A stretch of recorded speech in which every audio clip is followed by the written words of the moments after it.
Welcome back for a special part two with the wonderful Jesse Hile.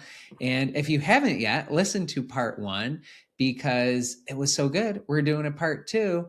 And he is just such a wonderful coach that we are speaking about the right now we're picking up on where we had left off, which is around the invitation process, right? Because what we're doing here is this whole series has been inspired by the AJC, AJC Coaching Career School, right? I'm interviewing some of the top coaches in the world, Jesse being one of them. And we're covering generating conversations. And in part one, we spoke about that and what happens when you are in conversation with someone.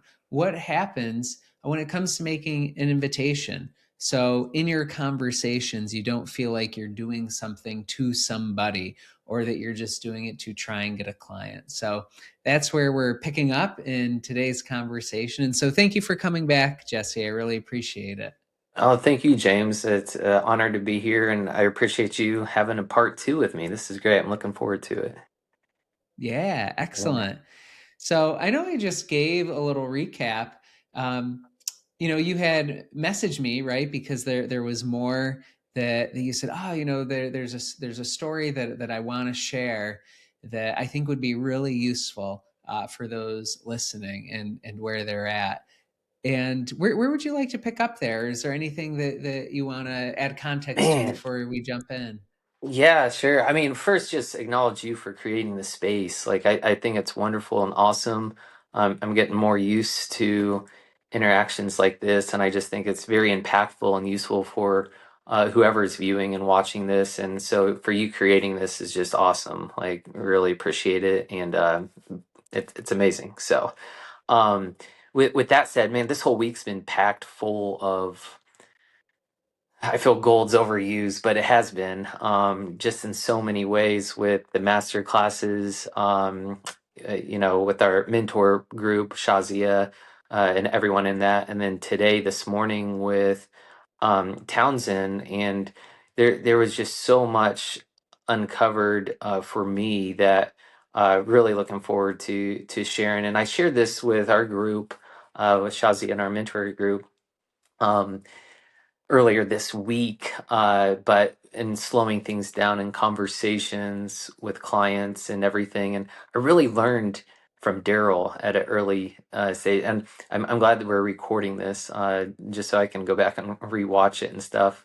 But I shared this with our group, and I think it was very impactful and useful for others to hear too, and just a good reminder. Um, and this was on I did and with you, this was the other night, the space that you provided that I shared, and I think it was Trey, Yeah, yeah. that there's Trey's question, and it really reminded me and put things in perspective.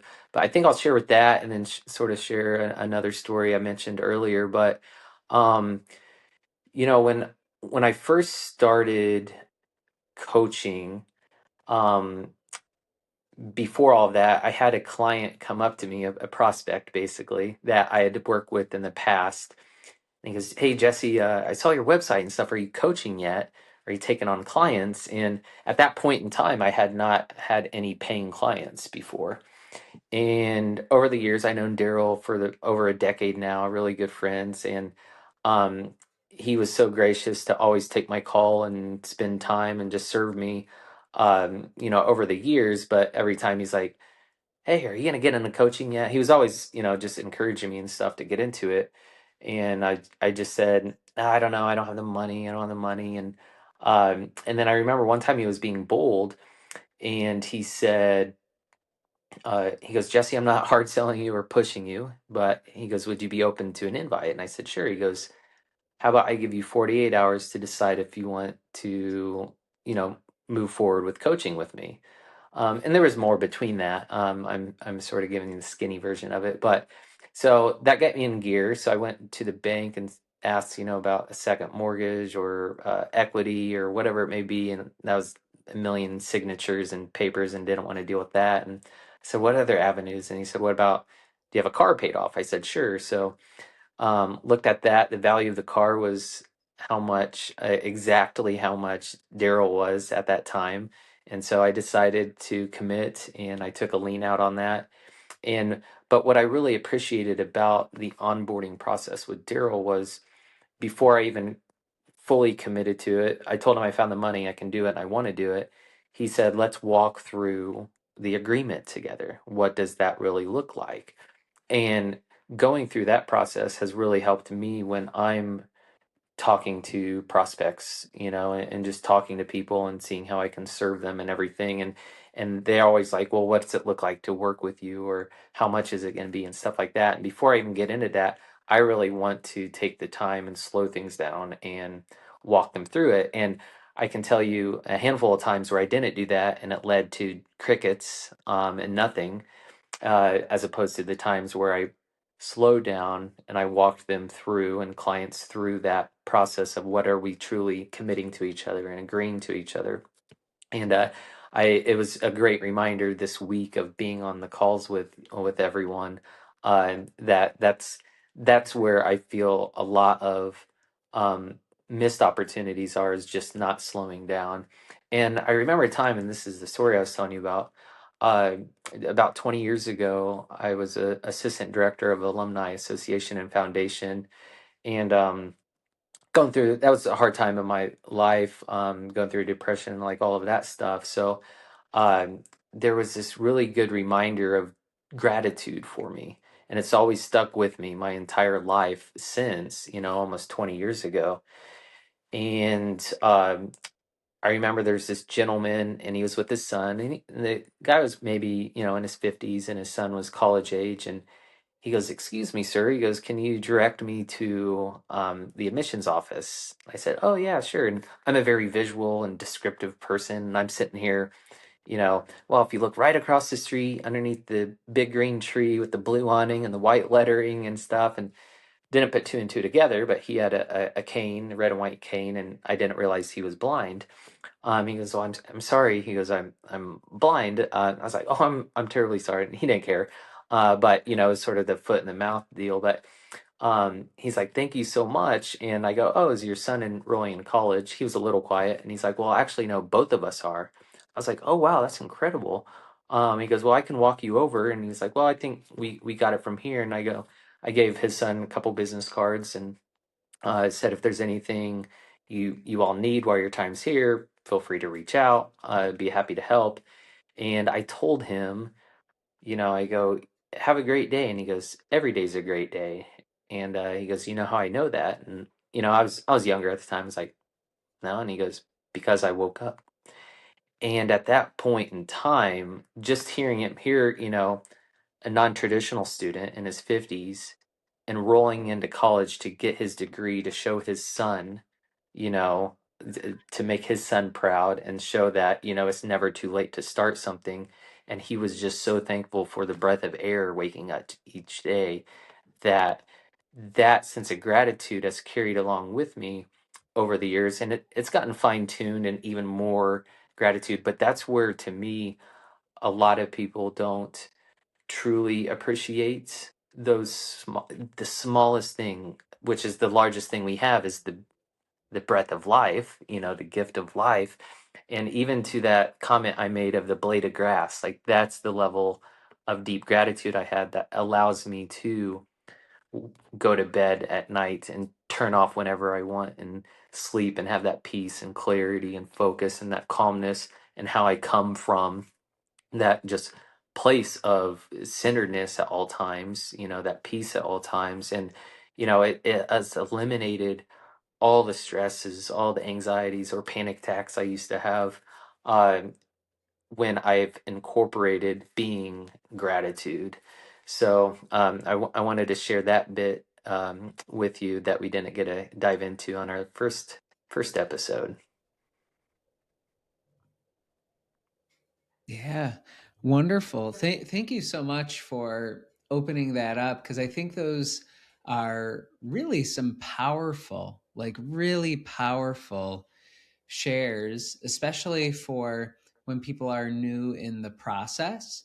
actually even beyond when somebody's new in the process, because it's so easy to get caught up in a system or a way of doing things that when you don't slow down, it becomes very challenging to just appreciate the moment that you're in. It becomes very challenging to even help someone else make a commitment that they want, because we could be uh, so focused on something else. And so, a couple things are coming through as you're sharing. So, for clarification, it sounds like for you that even before somebody signs up, you really take time to be with them, to look over the agreement of what does coaching even entail. What does that mean to them, that they're signing up for coaching or even looking at signing up for coaching? Do I have that right?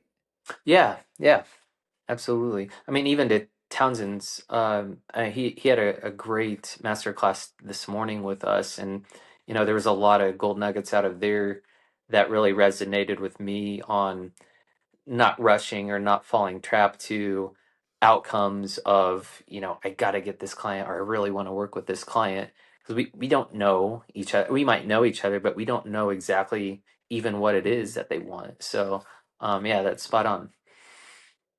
Yeah. And yeah, I think something that was standing out to me is, and especially the call that you were in the call with the group um, yesterday, and just from messages that I've received from people in this invitation process, or when they're in the conversation, I'm hearing some really important things from you. Of you're slowing things down. You're even talking about what coaching um, would look like. There's having appreciation for just the availability of what's in life.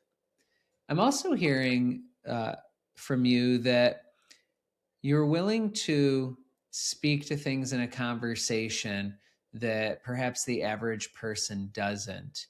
And I think you used this word earlier, but there's this element of being bold with somebody, and I think this is where a lot of coaches perhaps can feel like they're doing something to somebody by asking maybe a deeper question or a personal question. What is the way in which, how do you see what you're talking about playing into that, playing into the way they're being, or their approach in those moments, or even the way that they're treating it, or seeing it? Does that make sense? Yeah, yeah. And so what I'm hearing is, how does slowing down and being bold come into play? Or Yeah, like almost a way for them to, instead of them looking at it as though I'm I'm trying to get a client, or instead of them looking at it as I'm doing something to somebody, because I might make an invitation, or I might ask a deeper question. I think when people do those things, they think something's happening because it's Mhm. unfamiliar to the other person, and it's also a new practice for them as well. Um, and so, yeah, I'm hearing that that from the experiences that you've just shared, that you experience it differently. You see it differently when you're with someone, that you aren't doing something to them. Um, Something is becoming available, in a sense. I I I think it's, and that's great. Yeah, I follow. I think for me personally, when I'm just being so present in the moment and authentic with them, and just genuinely curious about Mhm. what they're up to in the world, and just by me sharing and who I am and how I show up in the world and who I'm being, naturally leads into curiosity and conversations to farther conversations, or grow that relationship down the road. So, example, and I shared the other day in our group with Iceland, when I was up there, and I met this individual that was from Iceland, just start talking with him, sharing what I'm doing. Had no idea what he did, and I just was starting to be more comfortable sharing because I am a coach, and I sort of shied away from that for so long. But just sharing him what I was doing, and then he said, "Oh," he goes, I'm starting a nonprofit. Well, I have a lot of experience in nonprofits, and he was hearing a story I was sharing from my experience there. And then the funniest thing was he asked me where I was from, and I said Indiana. He goes, "Oh, where at?" And I was like, "Why is someone from Iceland asking where at in Indiana?" But he told me then at that point in time, he lived in South Bend, which is just 3 hours north of me, and he was a pastor up there and starting his own nonprofit organization. And so I just said, "Hey, if you need any help or whatever, feel free to give me a call. Would love to." Um, See what you're up to. And so we connected, and then we started meeting every 2 weeks on stuff, and for about 6 months. And then next thing you know, he just said, "Hey, what would it be to engage with you?" And I sort of walked them through everything, and just that's when I really slowed things down. And because I wanted to make sure that they felt extremely comfortable with what I was doing and that I could actually provide value. So when it got to that stage, instead of diving into that, I just said, "Hey, well, let's for three months, just map out a little game plan and see how that works out." So then I did that with him, and then it led into a 12-month contract where they ended up bringing me on as a coach with one of their employees that was overseeing their executive director that was overseeing that nonprofit. And so it's just, the importance of building that trust and everything. And it wasn't that I was giving my services away. I looked at it as an opportunity to get my reps in, an opportunity, and because this was a very early stage of my coaching days, and just really the opportunity to grow and learn from it, but also build that rapport that felt comfortable to them and giving them the confidence within me. So, um, does that resonate and hear? Yeah, yeah, I think that resonates, and I imagine someone listening to this will really sense the service in there, being of service. And I'm also noticing how it ties back to what you were sharing earlier, right? Because you talked about appreciation, appreciation for a blade of grass, appreciation that it's a great day because you woke up, that it allows you to be in a conversation already having a sense of your own fulfillment, your own appreciation, that there's an opportunity to have a conversation, that there's an opportunity to speak with someone, that you aren't caught up in, I have to achieve X result in order to be happy. Not that you couldn't use, not that that money wouldn't be useful or anything like that, but it allows you to come from a place to really be centered in service first and appreciation. So you're actually open and available to be with that person, to help them, to create a real connection, a real relationship, instead of how can I move this person along? Do I have that right? Yeah, yeah, it's really focused in on that and not the tactics or the metrics or the tracking that I find some clients I work with get so, caught up in, and everything. So it's like a lot to me, it's really deep level of work that from the outside it's hard to understand if you're new to it, to comprehend what it even means. I mean, I'm going bold, from this, AJC and this awesome group that we're all in.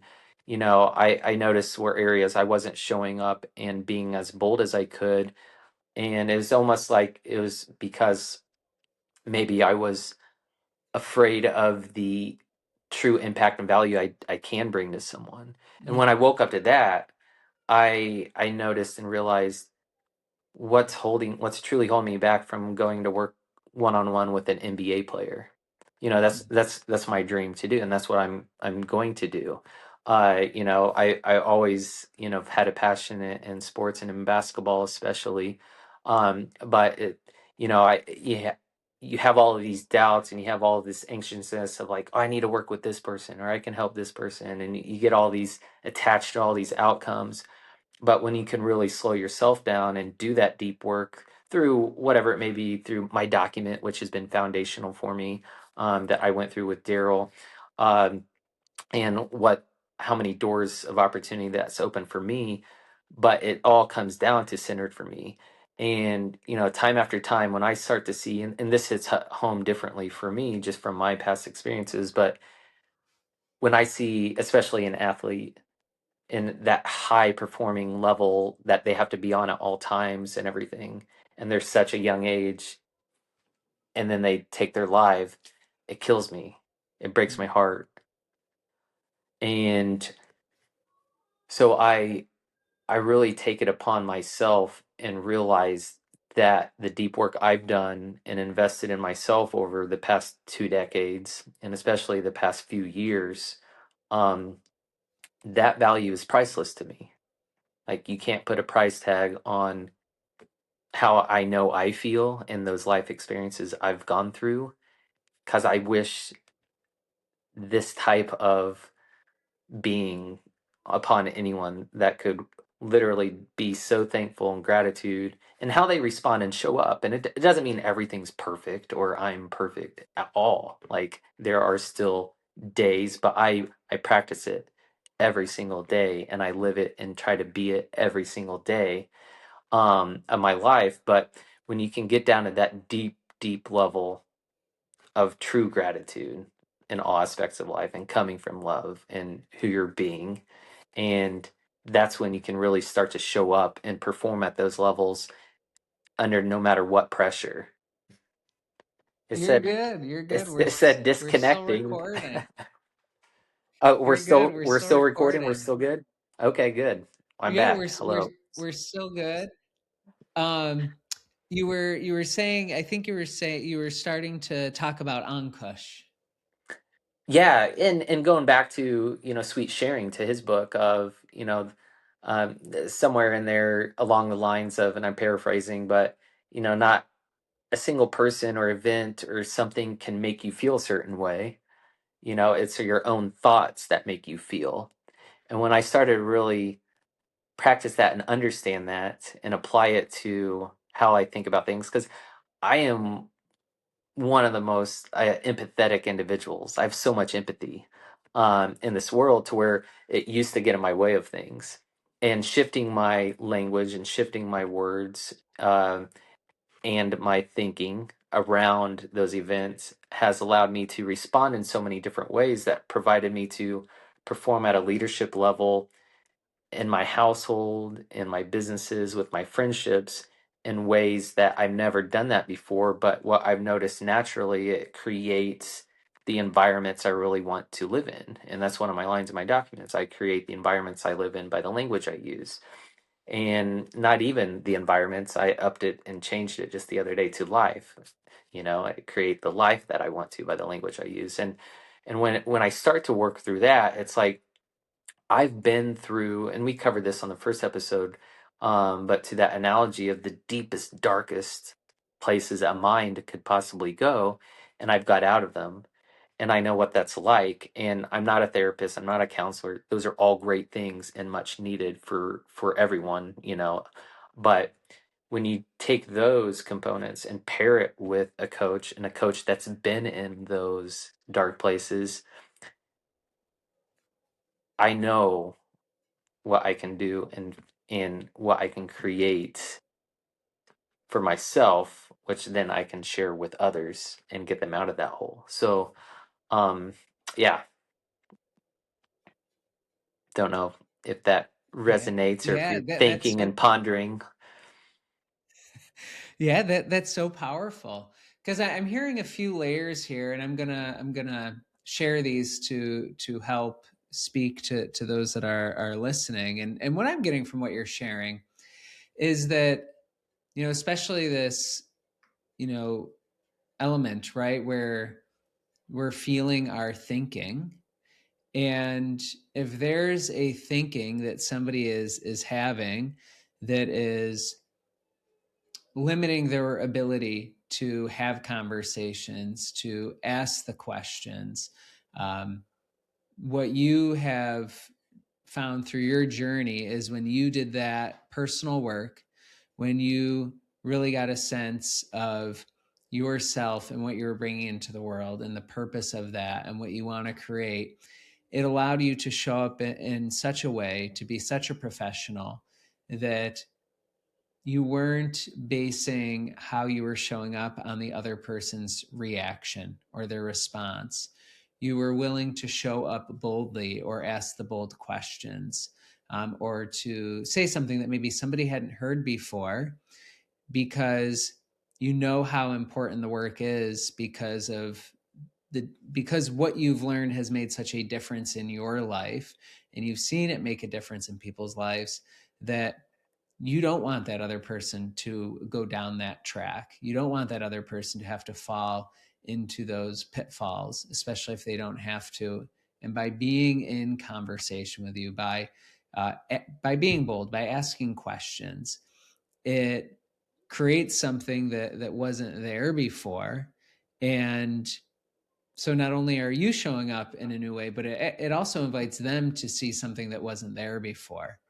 um, that's really what I'm hearing, which I think is powerful for someone who may be thinking, oh, I'm doing I'm doing something to someone if I'm in a conversation, acting as though whoever they're talking to has no self-authorization.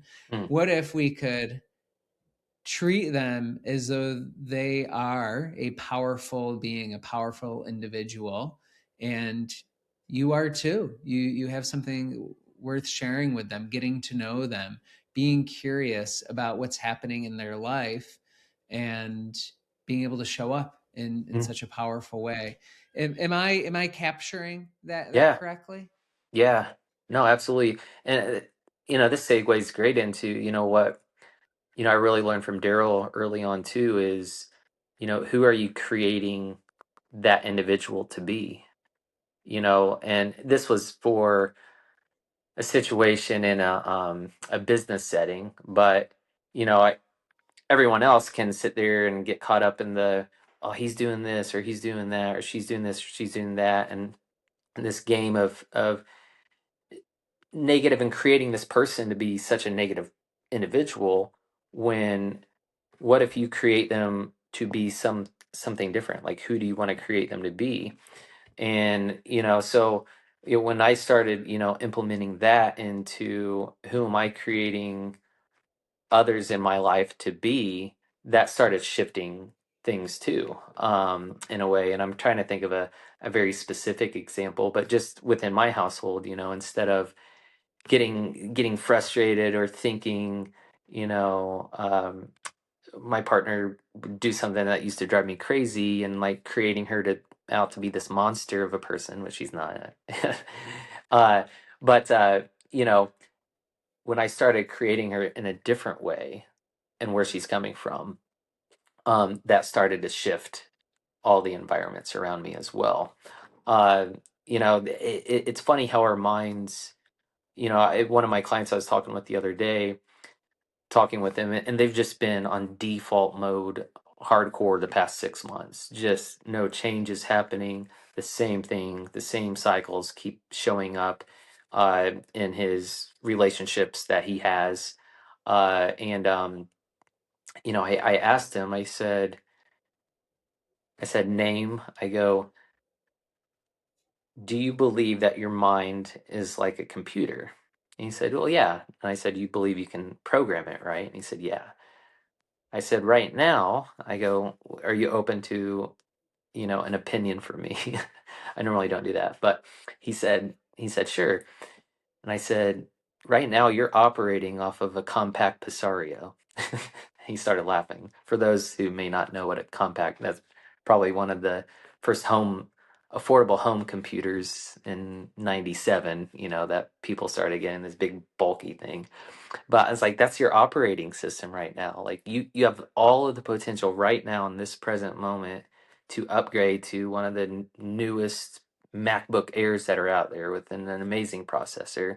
You just have to do the work. And that sort of resonated with him. It was a funny little analogy I had, but got off on a little tangent there with you. But yeah, so it's just really back to, our whole, what Kush has established for us in this area, and what I've learned so much of is just really, how can we really gain control of how we're thinking around all aspects of life. Yes. And I thank you so much for sharing that, because I think whether people realize it or not, we are always creating ourselves, and we are always creating other people, other moments, other experiences, because there may be a moment where you say something and somebody has a reaction, and are we creating that as we did something bad, or are we creating it as maybe it was just unfamiliar to the other person? Are we creating them as though they're powerful and they can handle anything? And I love this, because I think, as people generate conversations, as they make more invitations, sometimes people might say no. Sometimes people might reply and then not reply to something. And are we making their lack of a reply that we did something wrong, or we used the wrong word or the wrong strategy for something? Or could they simply be sidetracked, or their attention is elsewhere to something in their life that's not directly the message or conversation? And so I say this because there's all these different moments that occur for people, that it's so easy to go to the thing that's unhelpful, that we get to create what would be useful, what would be helpful in the way that we see ourselves, them, the experience, because it completely changes the feel and the vibe of doing business and being of service with people. So Yeah. I really love the way that you shared that. Was there anything else that you wanted to add to that? No, and I think that, well, yes, pairing that with being your word and the highest level of commitment, it just creates this amazing processor within me that allows me to perform at such a high level of leadership that I didn't see was possible at one point in time in my life. And I'll give you an example of just recently. So prior to signing up for AJC, I had a commitment to my national fraternity headquarters holiday party. And um, I didn't share this with you last episode, did I? I did not. I don't think. No. And uh, so it was in November. The first, or would that have been the second? The second in person for AJC was in November, and I couldn't make it because I had this prior commitment, and I told Kush that up front. And so here comes November, the weekend's coming up. I'm like, oh man, you know, could be in London right now, but I have this commitment, and it's Saturday night. It's snowing. The commitment's an hour and 42-minute drive, and it was cold, just snowing, dark, and the last thing I wanted to do was to put on a suit and drive an hour and a half, hour and 40 minutes in the snow. And I'm sitting there literally like hours before the event, and that those thoughts were all going through my mind. I had a fireplace on and nice and cozy, and I'm like, I'm not being my word if I don't go. One, to my fraternity, and two, to Kush, and three, to the AJ school. So I was like, I need to be my word. That's my commitment, and that's who I am. And so I put on my suit. I go there, see everyone I wanted to see. I start talking with this individual, and for like 45 minutes, just great conversation. He never would answer my question on what he did. He was just very vague and stuff. And at the end of the conversation, he handed me his card because he just so happens to live in London half of the year and lives in Florida half of the year, and just a really awesome guy. And when I got done talking with him, the executive director of the foundation of my fraternity came up to me. He's like, "Man, you and so hit it off." And I go, "Yeah." He goes, "Do you know how it was? Do you know who that was?" And I said, "No." And he goes, "That's so and so, and he's the former CEO of this uh, global oil company." And I was like, "Oh my gosh!" Everyone know it. And I go, "Well, he invited me to dinner in London." And he's like, "You're taking him up on that, aren't you?" And I said, "Absolutely." So so that's coming up here in March, meeting with him. But if I didn't be my word, and I would have let down so many other people. I would have let down myself, and I wouldn't have been, my word. And so that commitment, being that highest level of commitment, and being my word, led to all of these other opportunities that are out there. And then when I was sharing this with Kush, it just so happens Kush used to work for this individual, and so it's just funny on when you do truly live who you're being, who you're showing up to, how you're slowing things down, and the highest level of commitments and being your word, just it just creates the perfect storm of greatness and opportunities and just creation mode. And so, all I say all of that to just say, when you truly learn about being and what that looks like, and being bold, because I would have never used to even put myself in those situations, or entertain those conversations. But when I'm starting to step into it even more so, the the abundance of opportunities that are out there are just amazing. Wow. I I think this is perfect, and thank you for introducing that into this conversation, and sharing that story. I actually feel like this is a good place to like start tying things up. I have a question because I realized I didn't ask it when you were sharing about the experience with the blind gentleman. Hmm. When you were originally telling me about that story, you had mentioned that part of why you wanted to share it was about it not being an attachment to the outcome.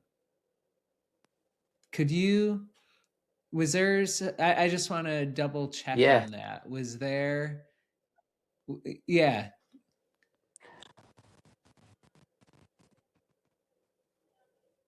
at the time when I said that, I'm sure I had some piece there, but I think really for me, the outcome of how I used to attach myself to certain levels of,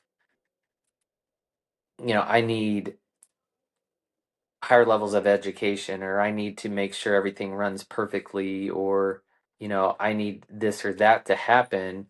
And when I experienced that moment in time with that individual, he didn't have, and there was other conversations I had with him, but he didn't have an expected outcome of where that would lead.